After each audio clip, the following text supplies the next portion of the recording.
We'll guide you through how to make Instagram video in VSDC Video Editor.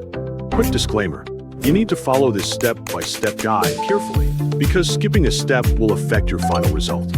If this guide helpful, don't forget to like and subscribe. First, make sure that VSDC Video Editor is already installed on your device so you can complete the tutorial without any interruptions.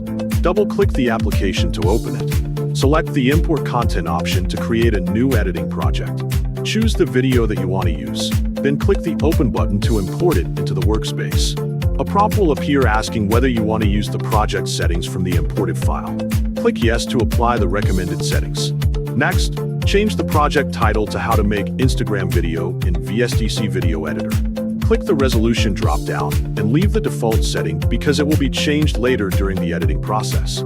Change the FPS value to 60 for smoother video playback and a more fluid viewing experience. Click the Finish button to enter the main editing workspace. Next, open Project Explorer and click the project file name to access the project settings. Go to the Properties window on the right side of the interface. Change the width value to 1080. As an example, use the 1080 by 1080 format because it is commonly used for Instagram posts. After applying the new dimensions, go to the left panel and click Scene 0. Select the video on the timeline, then click the Crop Tools drop-down to access the available cropping options. Choose the Auto Cropping option so the video is automatically cropped to fit the new dimensions without requiring manual adjustments. Next, open the Templates section and double-click the video on the timeline.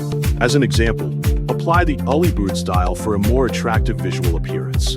Adjust the style size so it fits the video properly and looks balanced across the entire frame. Remember that you can customize the editing based on your own preferences. Play the video and carefully check the result to confirm that it matches the Instagram format.